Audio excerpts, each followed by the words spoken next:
Testing 1, 2. Switch on that one. Testing 1, 2. This is the lavalier.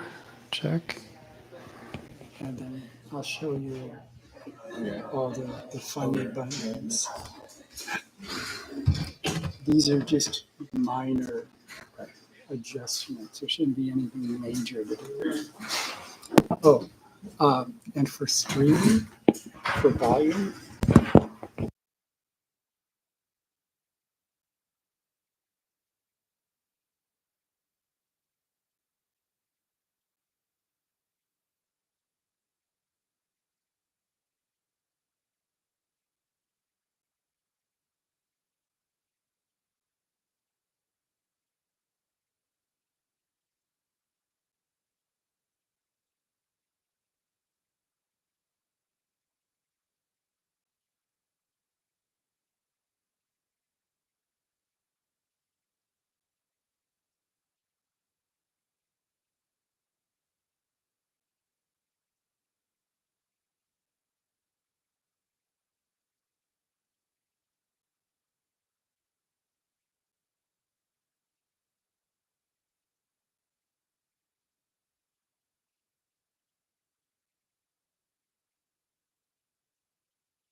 So good morning, dear Dharma friends.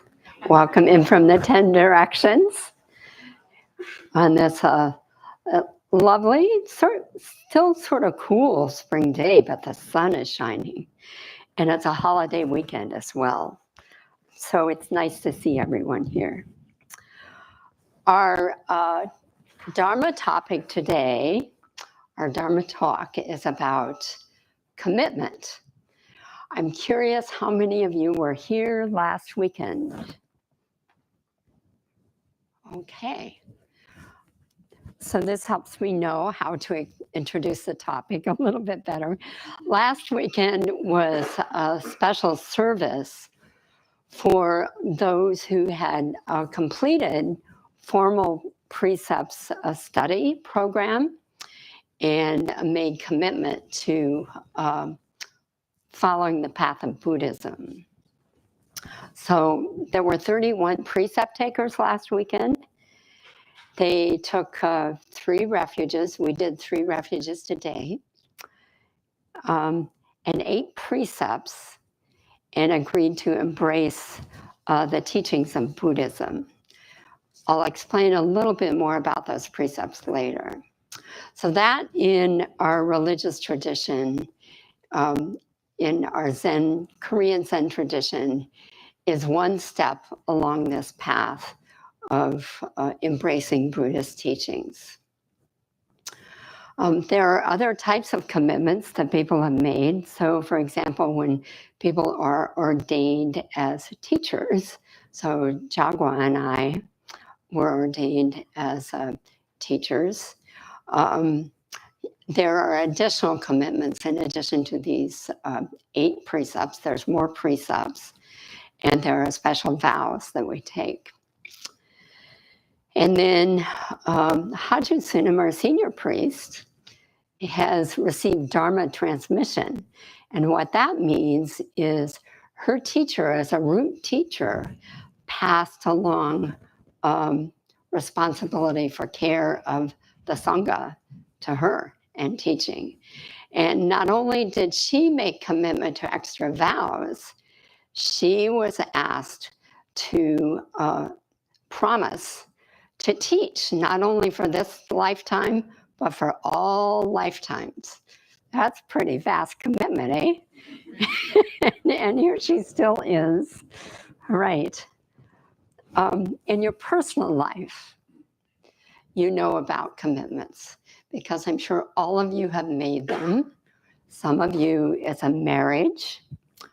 For some of you, it might be like, for example, if you're in a recovery program, it's a commitment not to misuse substances.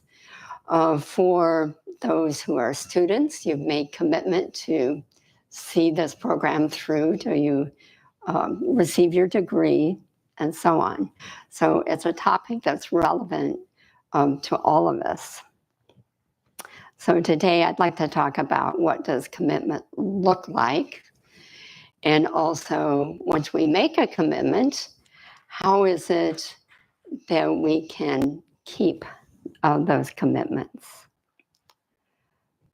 So let's begin. It's really sort of 2 parts. We're going to start with the commitment that our precept takers made, and offer advice or wisdom to our precept takers. And then we're going to move to other types of commitments and see how we work with those commitments in everyday life. So I would like those who took precepts last week to come up here, please, in front, so that I can formally introduce you.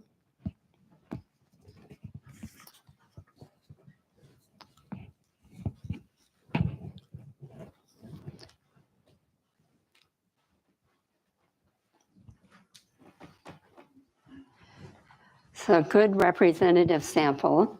So the precepts last week, the precepts, not only last week, but the precepts that we use in our tradition, I will read them from this little booklet that they received. So, number 1, do not harm, but cherish all life. Number 2, do not take what is not given, but respect the things of others.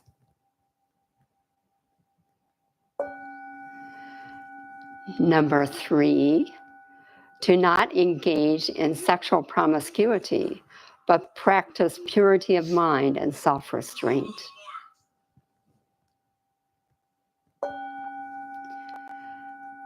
Number 4, do not lie, but speak the truth.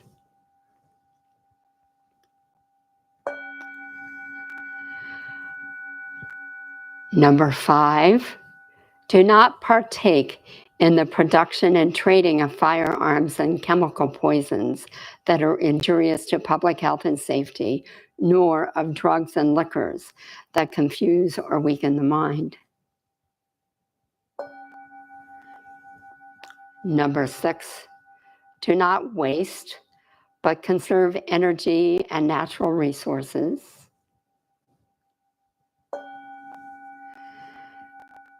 Number 7, do not harbor enmity against the wrongs of others, but promote peace and justice through nonviolent means. Number 8, do not cling to things that belong to you, but practice generosity and the joy of sharing.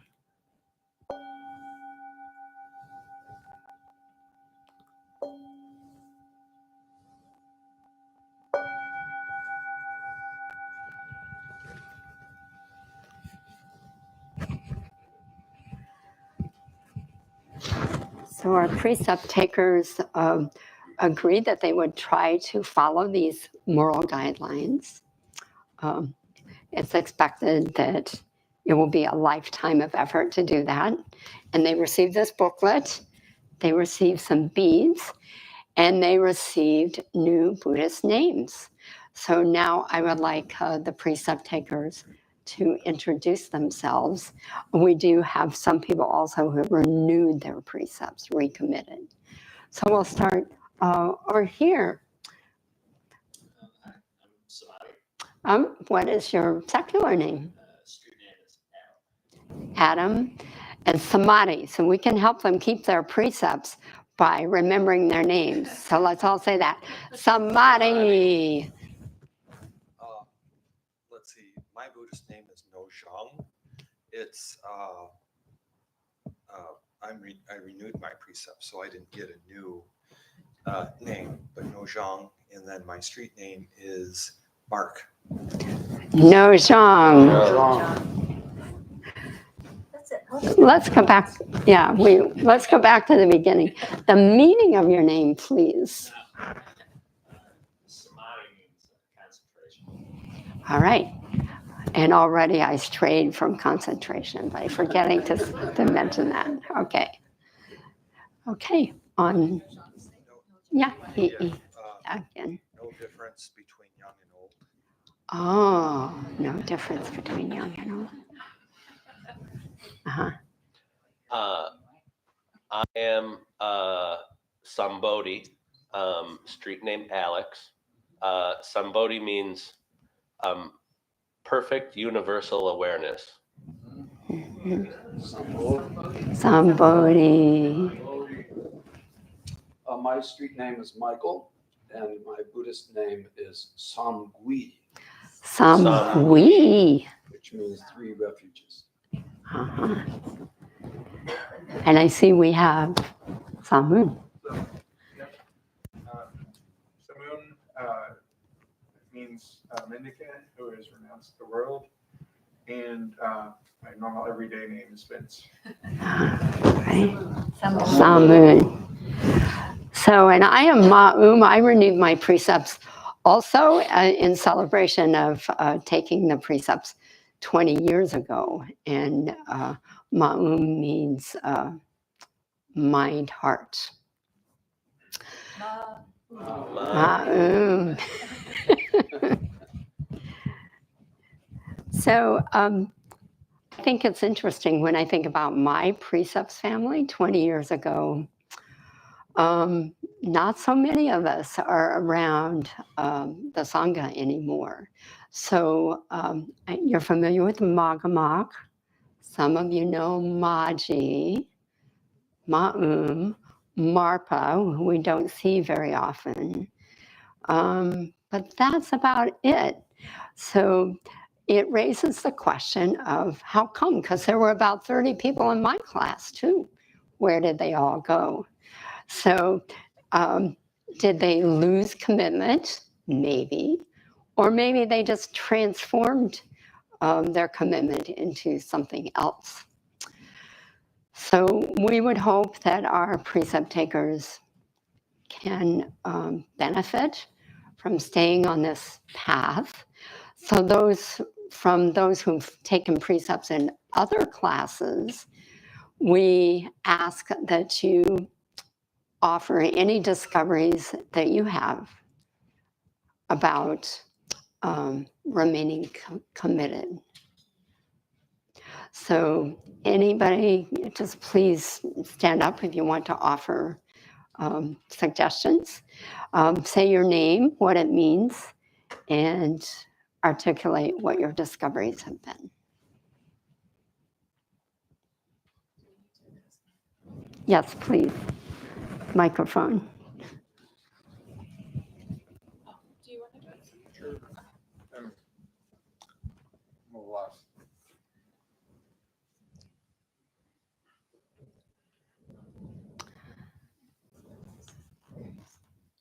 I can start. Okay.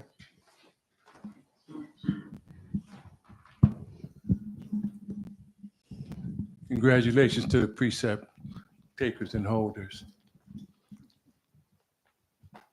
I received my Buddhist name 22 years ago when I took my precepts. And my Buddhist name is Young Cho, which means wisdom fragrance, the smell of wisdom.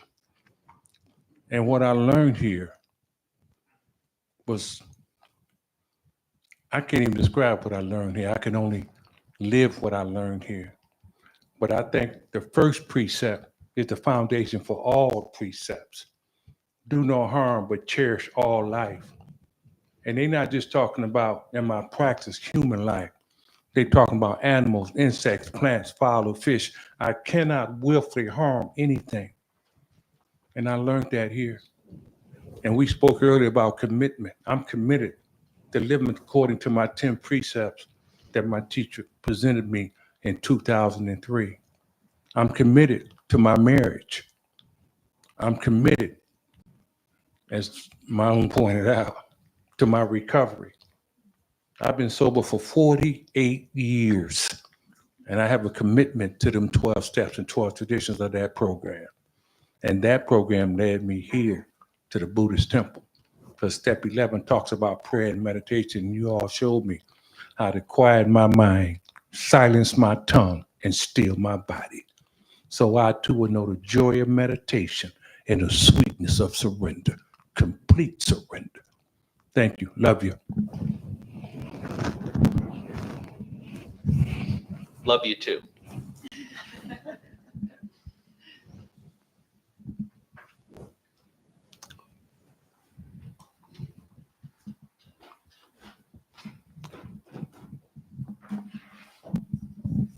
Hello, I'm Sopa, which means patience.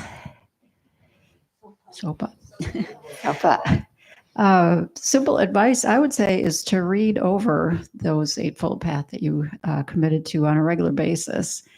I have the booklet like that, and I use that sticky tape, stuck it right on the wall on my meditation area, and read them over, or even just a couple of them, on a regular basis, go through them.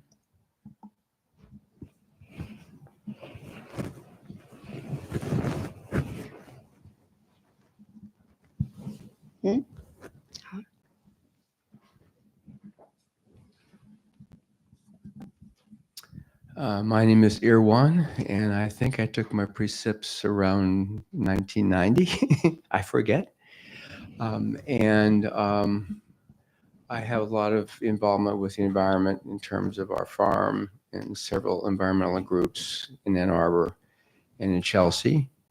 And we intentionally need to remove animals from our farm if they're harming the food. And we take them out in live traps. And we have people on our lake that sometimes put poisons in the lake. And I talk to them about that issue.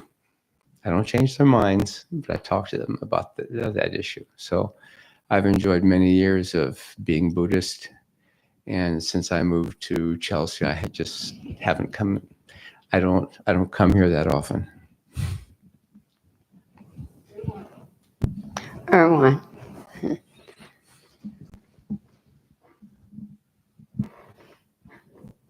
Are you?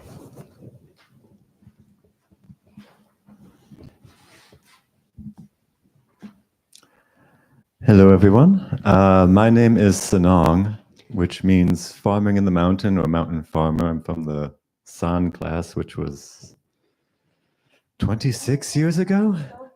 Sannon. Yeah, Sanong. Sanong. And yeah, I would say welcome to our new precept takers. It is not a straight path you may expect it to be. It is not. You'll come and you'll go. Your life will wind in new and ways that you didn't anticipate. But a lot like when you sit, you will focus and then your mind will wander and you will come back. And your life will be like that a lot. I've wandered far and come back again, but you will always have this to return to. You'll always have your practice to return to. And that's where you'll find a refuge. And that's one of the great gifts of the practice. So welcome.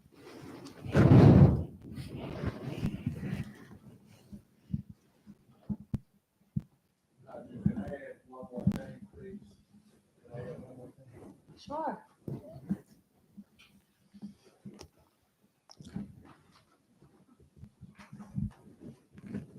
You know, the question was asked, what did I learn here?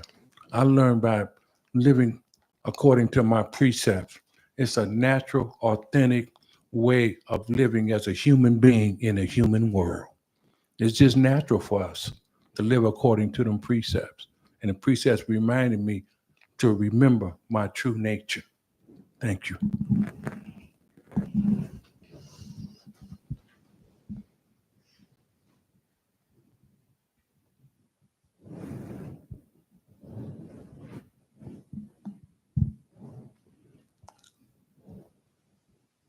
So any comments from teachers?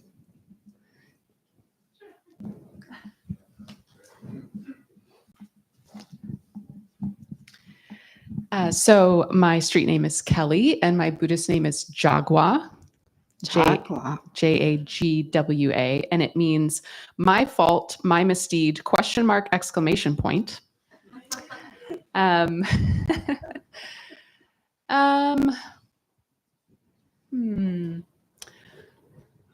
I guess my advice for today would be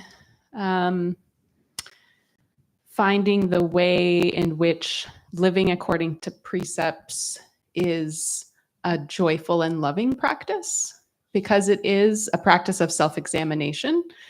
And so we do have to be careful with that self-examination, that our motivation is out of joy and love and reducing our suffering and the suffering of others, versus self-recrimination, because we will always make mistakes. It's sort of just part of how things go as people. So, but finding the tenderness and the joy and the love in the practice, I think, is very important. So that's what I would say. Right. Right.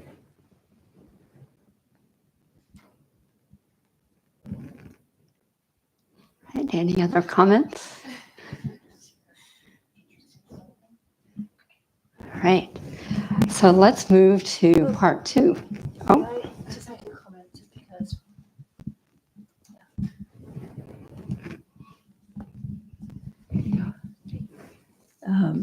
this is, my name is Haju. I'm from That's my Haju. and it means two things. One is to hold a place, which is from the Diamond Sutra, apparently, said my teacher. And the other meaning is beyond wisdom, which I took to be great stupidity. Don't be too, concerned about who I am and what I'm doing. Yeah. And, as part of the practice of people in our seminary, their journaling is done. And very often, the journaling includes the precepts, concerns other values that people want to work with in their lives. And so I find for myself, when I really have the precepts in front of me, often, I'm much more likely to think of them than if I'm just wandering around. So to keep them nearby, just a practical thing, so that you can remember them. And it's been my pleasure actually to, Mosamsam is a student in the seminary. She's a senior student now. She's going to be ordained in July, on the 4th of July. And so I got to read her journal a lot. And she does a lot of practice when she's driving, back and forth to her lessons, to just the things she does in the evening often, hairdresser, all of those things. And she always writes them down in her journal. She's a very voluminous, wonderful journaler. So she's doing chanting while she's doing that. She chants the refuges. And I think it's a really good example to find the places in your life where you can begin chanting the precepts and doing your meditation practice and practicing the memorization you're trying to do. So thanks for inspiring me in that way, Mosamsam. Yeah. One more. Yeah.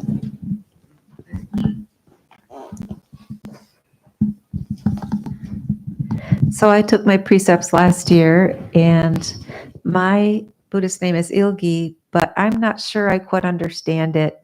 Is it an assignment? Is it the Dharma that I should investigate? It means supposedly always cheerful. So I need to better understand it, and I think that's a wonderful. I should open that booklet and look at it again and try to integrate it into my practice. So I'm still here and I'm still committed, but I think I need to answer some questions, some important questions for myself. Thank you.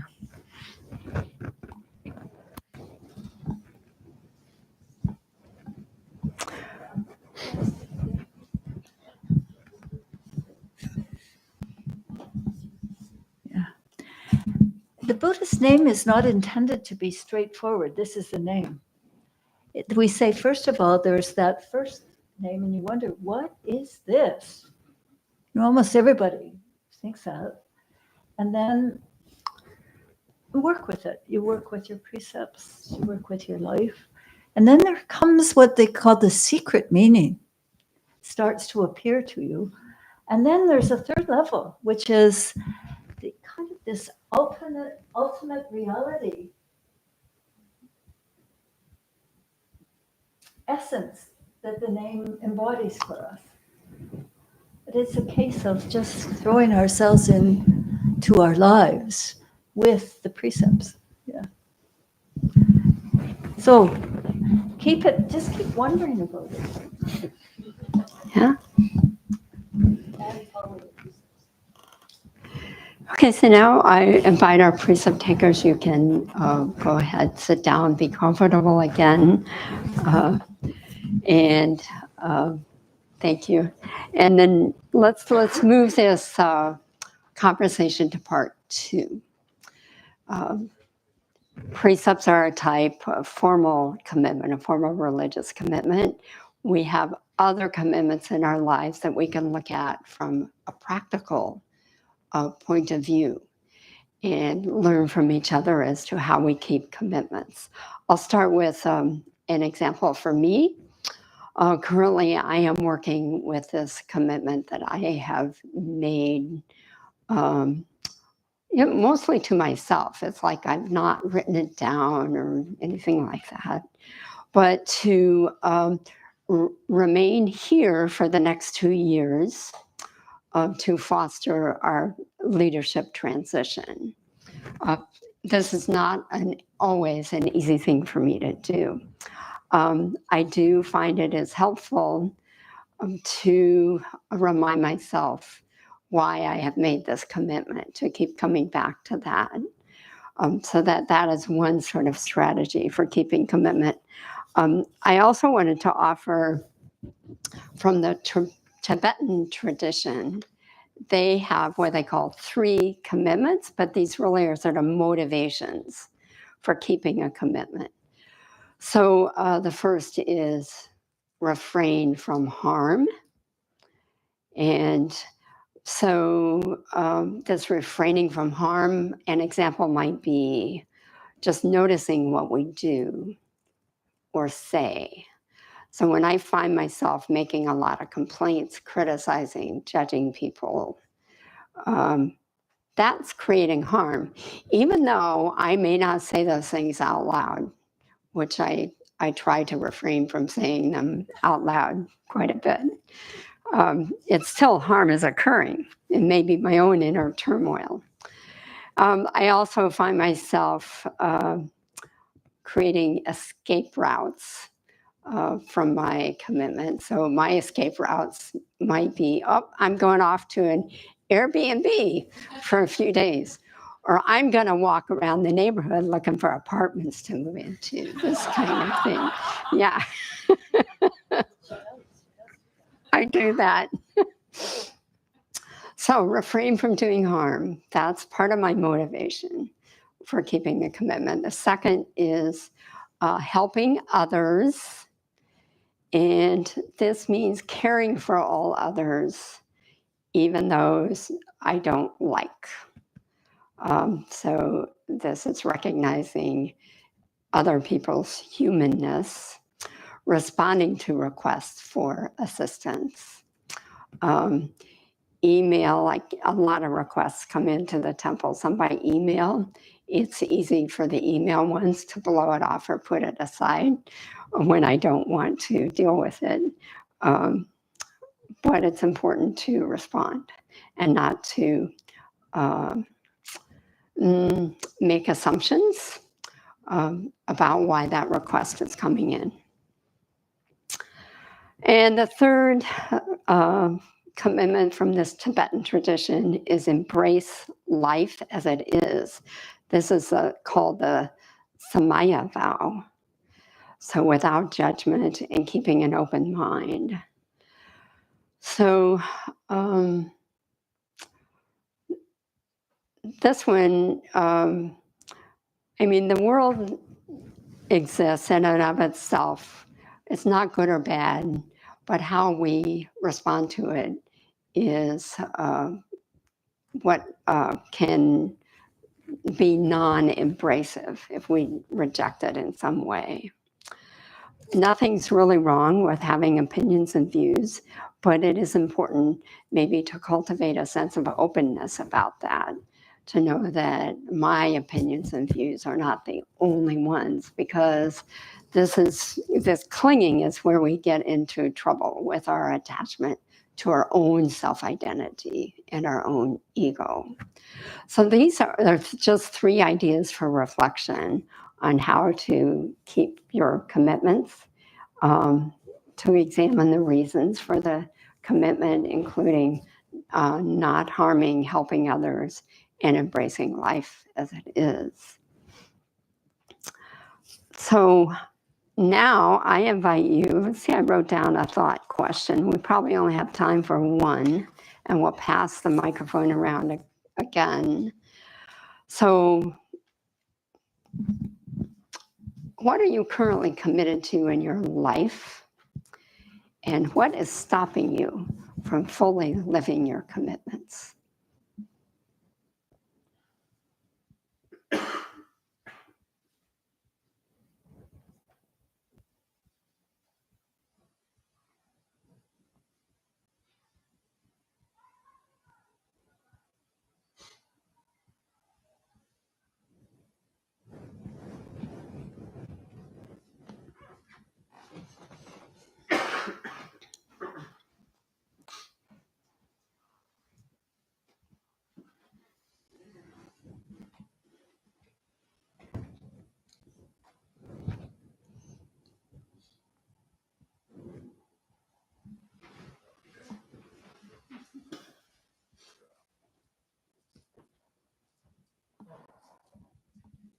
Good morning, I'm Il John. Excuse me. Oh, meaning, is that what you said? No, I said good morning. Oh, I thought you said meaning. Really, I have to go there? Young Chow said that the first precept is the most important. And I have wrestled at that for a long time, because for me, the fifth precept is the most important.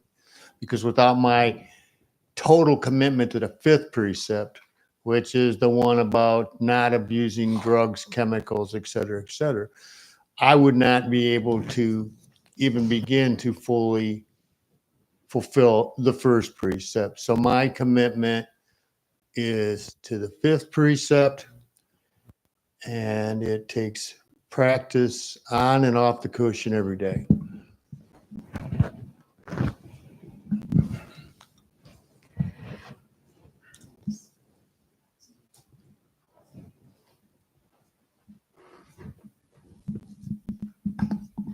I'm new here. My name is Kelly, and I moved to Ann Arbor to embark on a PhD journey. I'm getting my PhD in economics, and that is what I can say that I'm currently committed to outright. But there are some things that certainly inhibit my ability to stay committed. One of which is the non-harming to self. Like, I really appreciate that you brought this part up, because though it's easy to say like I'm being non-harming to all the people around me, there's this like flip side to it that I've learned, where people pleasing starts to become harmful to my own progress. I will often just self-neglect, and I have those racing, very mean thoughts about myself.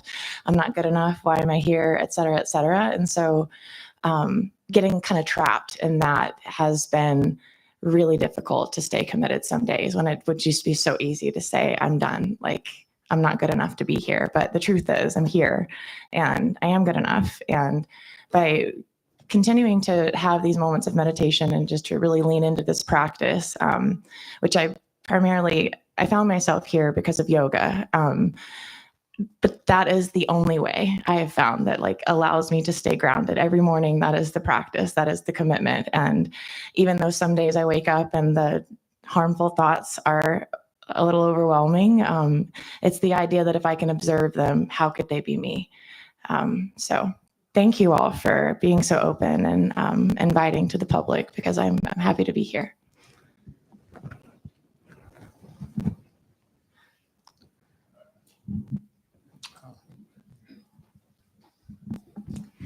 I would say that my commitment is mindfulness, and the thing that I struggle with most, I think the kind of enemy of mindfulness is distraction.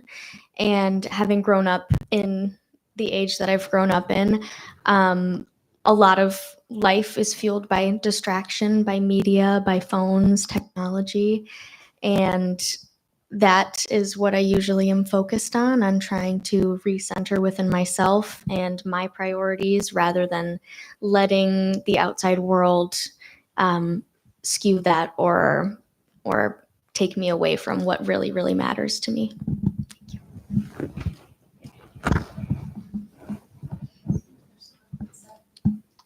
Behind you. I have a true curiosity about commitment as it relates to sacrifice and service in relation to joy and love, because I have competing faiths and interests in the spiritual communities. But how does one alleviate failure in the pursuit of what we think commitment is? Because I understand a state of grace, but I don't know if I have it in me to commit to the precepts because of the discipline and lack of discipline of needing grace. So I wonder if anybody has anything to say about that.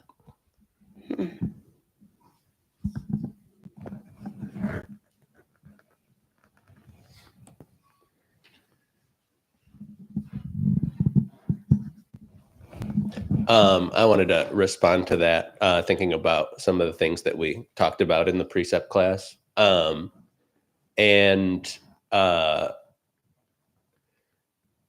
one of the things we talked about, like the prostrations was a challenging commitment. But like doing them was easy and thinking about them was hard. Sometimes doing it's hard too. But that's just something that we have to like work with as we do it.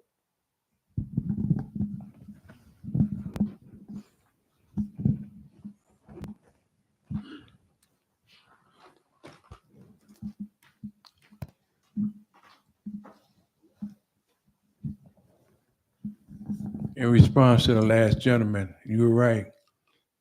I had to do 1,000 prostrations, but my teacher said we're going to do 250 at a time. So he showed some mercy. And I'm committed to live according to my precepts. I was taught by my teacher. He said, young child, master your words, master your thoughts, and master your body. He said, in all things, be the master of what you say, do, think, and feel in every moment. He said, you're your only master. Who else could it be?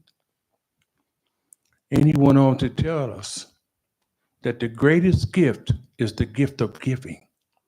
He said, the more we give to others unconditionally, the more we get to give. We have an inexhaustible treasure of spirituality. You can't exhaust me. Why? Because I don't want anything from you. I just want everything for you. And that's what this practice is about for me, is allowing me to live as an awakened human being in a human world. My friend was talking about discipline. My teacher told me, he said, the hardest thing you're going to do in this lifetime is learn to do nothing at all. It takes a lot of discipline to get to that meditation mat and sit still and just quiet your mind. And he was right until I had to put forth the effort.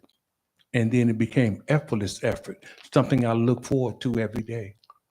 Is set some time aside for meditation so I can maintain a level of clarity, purity, and spontaneity. A clarity of mind, a purity of heart, a spontaneity of my actions, which is all natural, authentic, unconditioned, and real. And that brings great, great joy daily to my life. Thank you.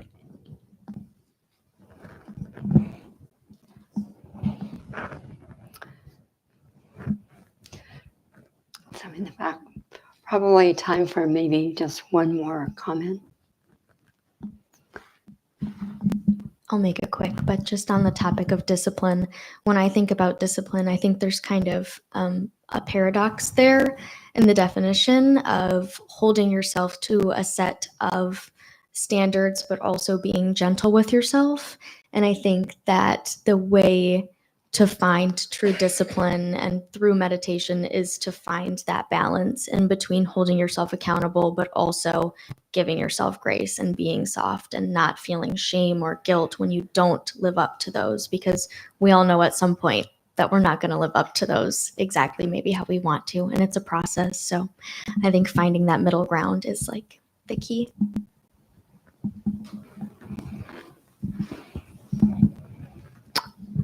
So thank you so much for sharing your wisdom about this topic of commitment. So now we're going to make a big commitment and say the 4 great vows as the ending to our service. So please repeat after me.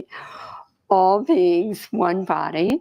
All beings, one body. I vow to liberate. I vow to liberate. Blind passions, one root. Blind passions, one root. I vow to terminate. I vow to terminate. Dharma gates, one mind. Dharma gates, one mind. I vow to penetrate. I vow to penetrate. The great way of Buddha. The great way of Buddha. I vow to realize. I vow to realize. Mm-hmm.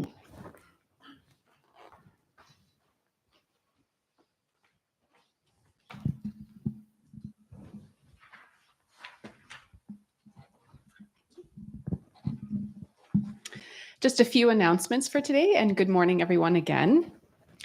We will be serving tea in the foyer, herbal tea, non-caffeinated. So please come and have a cup of tea, ask any questions you might have, or just get to know a few other members of our wonderful Sangha. And then a few highlights of things coming up over the summer. So the first one is our Buddhist Peace Camp, which will be held July 26th to July 31st. This is an event of taking the temple and moving it outdoors for several days. So tent camping for families and children of all ages. We really do mean that. I do not have children, and I still like to go to Peace Camp. This will be nearby, about 25 minutes or so away from Ann Arbor. And there will be programs emphasizing fun, mindfulness, cooperation, and appreciation for all animals and plants. There is a website if you would like to sign up, BuddhistPeaceCamp.com. And a special announcement related to Peace Camp is we are looking for counselors. So as a counselor, you will spend the week living in a tent, camping, eating, playing, meditating, and sharing with a group of campers and their families. So if you're interested in becoming a counselor, there is more information in the foyer. And then coming up on Sunday, June 8th at this 10 a.m. service, there will be a special ceremony for what we call our Liberation of Life ritual. So in keeping with that first Buddhist precept, which you heard about, do not harm but cherish all life, we will have a special ritual of releasing beings that have previously been held in captivity, maybe some worms for the garden or something like that.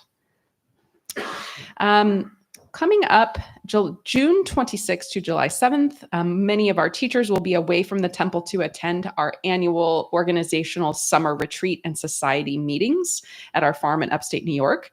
And we are very excited to announce that 3 of our seminary students will be ordained as Dharma teachers at that meeting. Mo Samsam, who is here, Tong San, who is traveling right now, and Magamak, who that says Tong San. You're right. Sorry. Bhavana.